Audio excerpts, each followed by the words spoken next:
Okay, it's the day that matters, folks. The world's oldest democracy, the world's most powerful nation, now going in for counting. The polling process in the United States of America, which is remarkably different from what we have seen in our country, in India, where seven-phase polls spread across 2 to 3 months, counting taking place after a gap since the last phase of polling gets over. Nothing like that in the United States of America. Today, Sudeep, Mukhia, and I will just break down the entire polling process for you. How does it actually go to counting? What's the difference between polling and counting in America and polling and counting in India? And what are those factors that you should be looking out for when you switch on, let's say, the global television networks, or if you're logged online, or if you're watching the broadcast on squirrels.in, what you should be looking out for to come to a conclusion who amongst Kamala Harris or Donald Trump is really winning. So let's break down all the factors for you. Sudeep, firstly, tell me this business of calling the election. In India, we've all seen what has happened to exit pollsters and opinion pollsters all the way from before the election, during the election, and after the election. What's this business of calling the election? How's it different in America than what we've seen in India?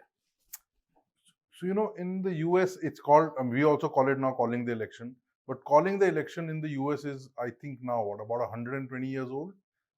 It was started by the Associated Press, the wire agency, I think in sometime in the 19th century.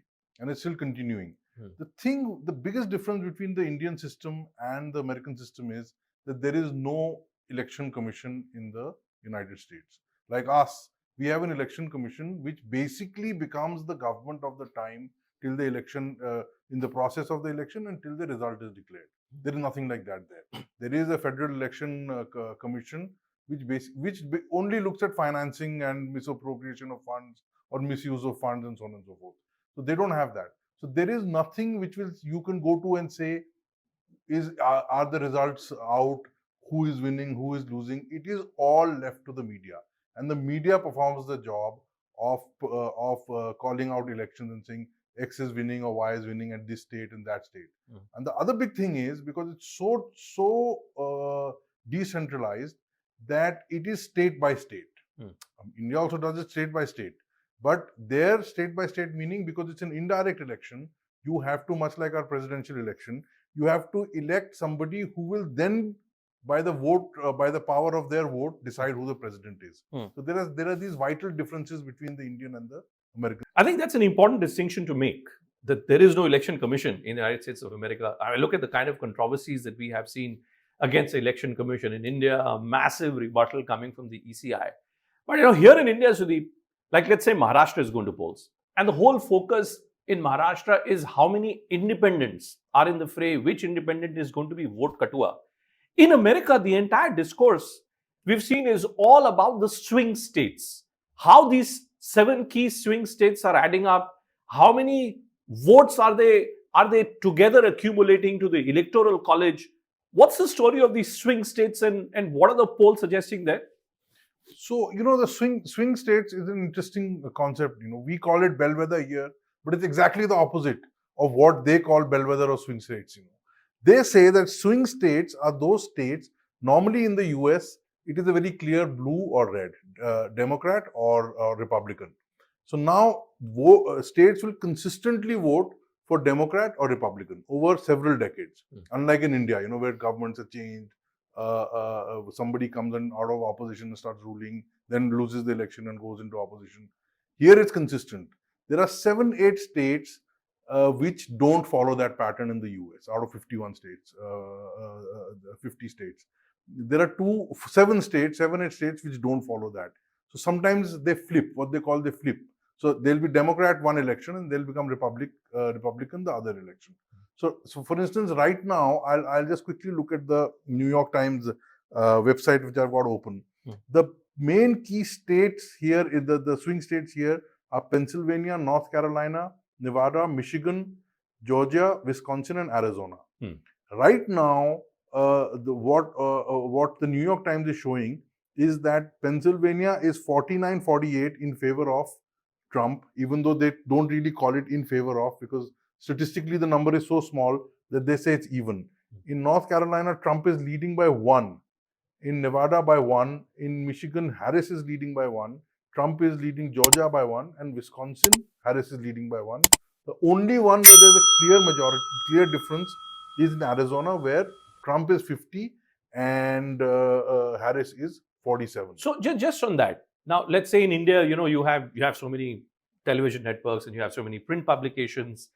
When we say New York Times is showing this poll, is this a poll which has been sanctioned by New York Times for these 7 states, or is it a pool? Much like what we were talking about, the Associated Press, which started off with the process of calling the election. Now there is a pool in America of publications who come together on counting day. As far as this polling is concerned, is this New York Times poll, or is this also some part of some pool? So no, New York Times here, if you go to their website, you'll see they've got several polls on their website. Several. I mean, I think they've maybe got 100 different polls. They just collate that information, and but they also sanction their own poll. For instance, a news channel in India will sanction its own opinion poll. Similarly, they do that. Do we say this is NYT poll? They say it's an NYT dash whatever XYZ. Some agency. Let's say it's Ipsos. I'm just taking a name. Okay. Let's say, and so it will be NYT slash dash Ipsos. Whereas Associated Press has its own system to do it. It's not the same as hiring an agency. So they actually have people, a huge team, and they call it the biggest task in journalism, which puts together the data and then makes predictions. And most of the predictions are, by the way, correct. So that's why, the reason why I'm raising this question is because many of you have been asking us this question on our Twitter timelines, that how is the entire process of the run-up to polling in America, how is that different from the process of run-up to polling in our country? The exit polls, the opinion polls in our country are done by multiple agencies. Multiple agencies can supply their data to multiple organizations. And that's why when it comes to counting day, or let's say the pre-counting day, the exit poll, so to say, or the poll of polls, so to say, the post-poll scenario, the reason why there is such a huge divergence in conclusions which are arrived at in India is exactly this. There are so many organizations which are in the play. Whereas the New York Times will publish all the polls, 100 polls coming together, with maybe 1 or 2 being the official number which will come up via New York Times. That's how I think the business of suggesting or calling the election really comes into play. New York Times, this election, for instance, has made it clear that it's asking for a vote in favor of Kamala Harris. No print publication, no television organization in our country will say that we are asking for a vote. No, it's in fact exactly the opposite. In the US, you are expected as a print publication, not so much as TV, but a print publication to endorse a candidate. In fact, when Washington Post this time refused to endorse a candidate, either Trump or Harris, there was a lot of criticism of the fact that they were not taking a position. So that is something that Indians never do. We never take a position like this. But that's my point. So when you say the New York Times is publishing, let's say, 100 polls, and in the 7 swing states that we're looking at, the New York Times is predicting a very, very close race. Right. On the other hand, New York Times has also endorsed Kamala Harris. Right.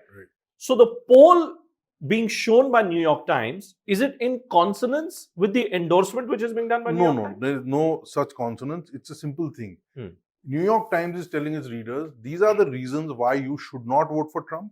In fact, on their front page, at least on their website, there is a small edit that has been written, which is in bold type, which points out why you shouldn't vote for Trump. Not as much as why you should vote for Kamala Harris, but why you should not for Trump. But their coverage is, their polls are not saying, that Kamala Harris is winning or Trump is losing. They're telling you this is what all the polls are saying. That's it. They leave it to that. So they're trying to influence in a way their readers by endorsing. But again, that's a tradition that has been going on in the US, unlike in India. That's why that's why there are similarities and the differences, all which are playing out together. Let's look at issues. One interesting trend which I picked up was that Donald Trump, despite all the bravado and all the speech making which has been going on in this election season, the maximum that the Don has really peaked on in the previous 2 elections was 50%. He's not crossed 50% milestone as far as a national popular vote is concerned. There are some concerns or some statistics, I should say, which have also come out in public domain, that out of the hardcore Republican supporters who had supported Trump on previous elections, this time around, because Trump is still in the fray, the hardcore Republican supporter, many of them are not in favor of Trump running for presidency. Some of them may not come out to vote. The others, if they choose that they're so strongly support, in favor of the Republican Party that they can't be seen to be supporting a Democratic candidate, specifically in these swing states. Is that a big factor, Sudeep, that you're picking up from all the US publications? So, it's the tricky thing with Trump right now is that Trump has not been able to cross 46%, not 50, but 46% of, that's where he's peaked, 46%. Whereas Kamala Harris has a higher approval rating than 46% in her time as, overall they're saying. This is not like right now. Their point is that Trump's voter or vote count or number of voters in support of him has now peaked, whereas Kamala Harris is not yet peaked. So that is going to play a very, very crucial role in the turnout. Also, the question that you raised about hardcore or conservative Republican voters not coming out to vote for Trump. That is also because of the rhetoric that he uses. Sometimes he goes so overboard that even his supporters find it difficult to handle that. It's somewhat similar to what happened in India, frankly speaking, in 2024, where the government led by Narendra Modi went so extreme in its positions vis-a-vis other political parties that there was a backlash that was waiting to happen. And that evening out of this uncontrolled use of agencies, breaking parties, that kind of politics. That in many ways, 2024 election was an answer to that. In the US, a similar thing is happening, but will the answer lie in a backlash against Trump's very, very stringent and strong rhetoric? That we'll know in another, I think, 24 hours. Yeah, look at the absolutely incredible similarities. Again, between India and America. You have Maharashtra Assembly elections going to polls right now, and we've just come back from Vidarbha.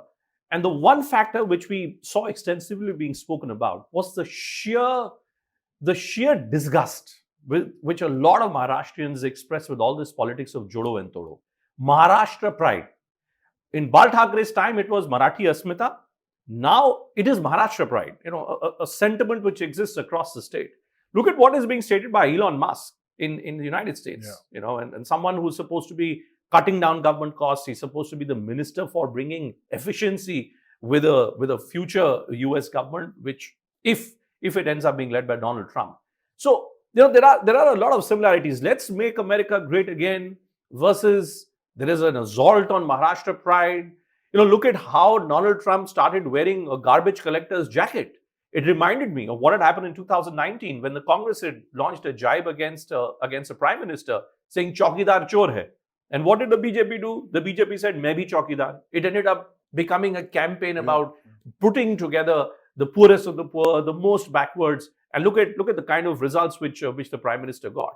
So when it comes to campaigning, the mysterious foreign hand, Indian politics has never been shorn of the mysterious foreign hand. Now we're seeing that even in the US, again in these swing states, people coming out and saying that there is some foreign hand. What is this mysterious foreign hand business, Sudeep, even in America? No, but you see, in America, it's not so mysterious. It's quite open because just today I was reading in CNN a report where a Trump supporter has said on record that he was offered $100 to put out a fake video by a Russian agent.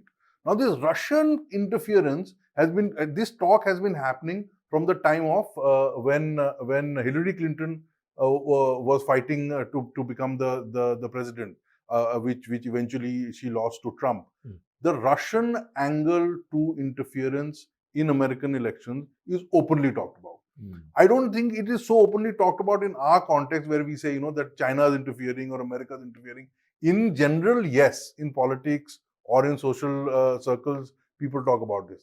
But the way the Americans have talked about Russian interference previously and continue to talk about interference from China and Russia in their election process, that is incredible, frankly. I don't think Indians have a comparison. Look at the immigration debate as well. Whether in Jharkhand or in Maharashtra or in the national elections, dealing with illegal immigrants into India has always been a big talking point for the BJP. We've been seeing how in Jharkhand, for instance, the Assam chief minister has been saying all these people are coming out from Bangladesh, they're marrying our women and they're taking over our land. The big immigration debate in the US, Donald Trump accusing Kamala Harris of building a vote base around these immigrants who are being allowed to vote. But is it also not true, Sudeep? And I read it somewhere recently, which really fascinated me, that there are certain states in America where you can just turn up and vote. You don't need to show any identification. This immigration debate. So let's say if I'm an illegal immigrant in one of the states in America, which does not ask me for my residence proof, does it mean that I can just turn up at an election booth and I can start voting? So, it's a funny thing actually. It's so turned out, and frankly, I wasn't aware of this till this election. It so turns out that unlike us, where we need to show an Aadhaar card, get a slip, our name, get it checked in 2 places before we can go and put in our vote. Apparently in the US, in many places, you don't need any kind of identification. So you can just walk in and vote.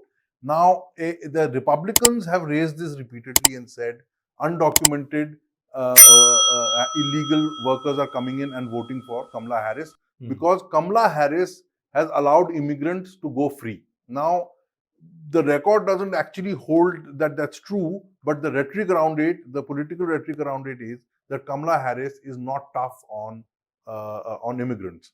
And Trump has made, he in fact said, in one place, Haitians are eating up cats and dogs, pet cats and pet dogs and so on and so forth. That became a huge thing, in their campaign. So immigration will remain a sore point, I think, for a long time to come, not just in the US, other places also. But always remember, Trump was the one who said, I'm going to build a wall between the US and Mexico. Okay. And that wall he did build, at least most of it. Well, so what we'll do is it will wait and watch out for what the final number are. But this also help us understand, Sudeep, this is a business between winning the electoral college and winning the popular vote. You can lose the popular vote, or you can win the popular vote and still not end up as the US president. How does that contradiction play out? That's actually, in our system, in our context, that's the vote share versus seat situation. Something similar to that. You can get a bigger vote share, but you can get fewer seats. Which basically means that you might have got more votes, but you will lose out on the number of seats you got, so you can't form government. Here, because it's an indirect system, there is a popular vote, meaning when people like you and I, we go and vote for our representative, and then that representative, given the strength of the votes, decides who the president is. So the vote that we will put in is the popular vote. But the number of states that you can swing in your favor, because every state has a different number of electoral college votes. So when a smaller state obviously will have smaller numbers, the bigger state will have bigger numbers. For instance, right now in the swing states, Pennsylvania, which is one of the biggest swing states, has the maximum number of votes, 19. So those 19 votes are very crucial for both sides to get, and obviously the other ones as well. So that is the big difference between the Indian system and the American system. And Trump actually lost out on the popular vote in 2016. More votes went to Hillary Clinton, but unfortunately for her, she couldn't manage the states. Okay, so that's it for the moment. But the US elections is an incredibly fascinating story. Whoever wins in the US, whoever makes it to the presidency there, will have a huge repercussion on what happens to India. We're a big marketplace. We've seen how we've been able to do business both with the Republicans as well as the Democratic regime, whether it was Joe Biden or before that, Donald Trump, and even before that, towards the end of Barack Obama presidency, we've done business with all of them. This time around, with the kind of positions which have been taken by India, with the kind of positions being taken by Americans, how will the US presidential debate, the US presidency, how will that play out in India is something that we'll watch out. Thanks so much to all of you for watching this broadcast on the Squirrels.